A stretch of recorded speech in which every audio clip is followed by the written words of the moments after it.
there is a new awakening, and the awakening is coming from the combination of the failure of the old paradigm and the deep need, the very deep need, to find a way out of the multiple crises we are in.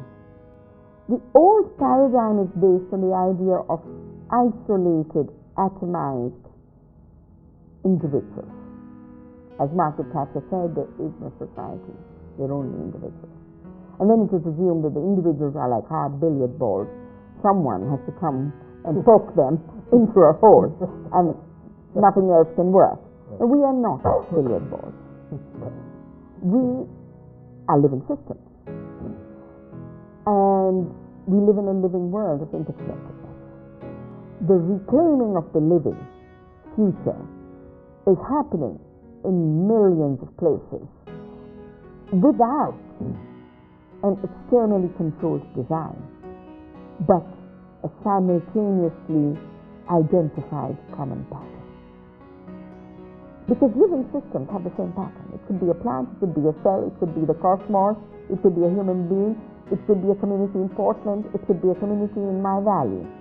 Ultimately, the principles of life organizing for life are the same across cultures and across time.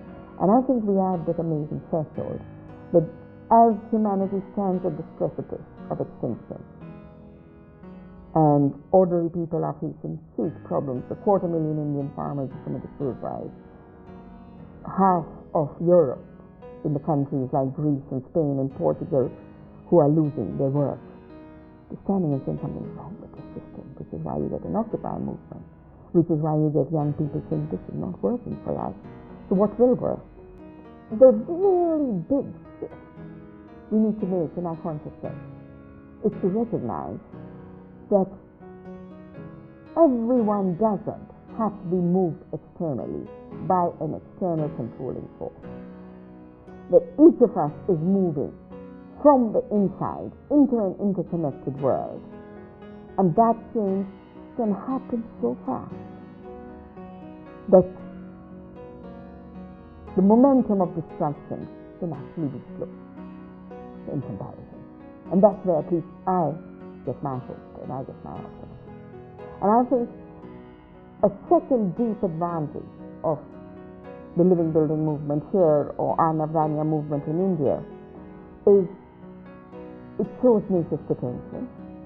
It shows the potential of human beings to work with nature, but most importantly, it tells us that you don't need to blow up the planet, use up fossil fuels, spend more money to produce more for human progress.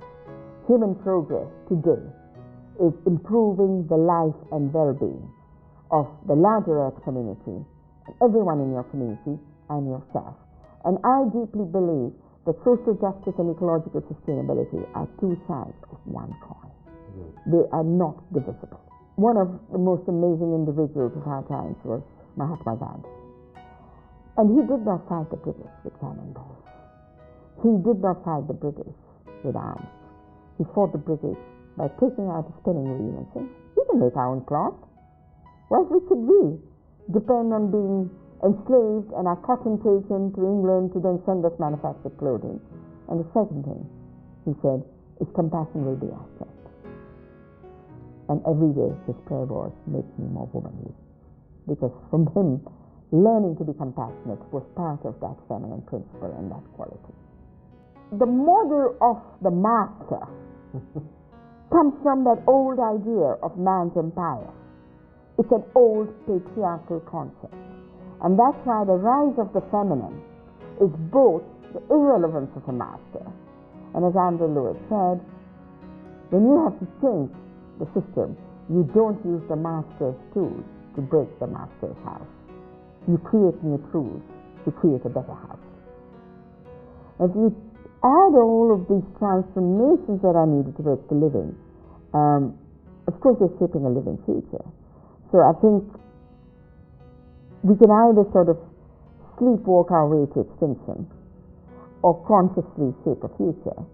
And when we shape it consciously, we are living, vibrant, active agents. But the future we shape is reclaiming life and the living.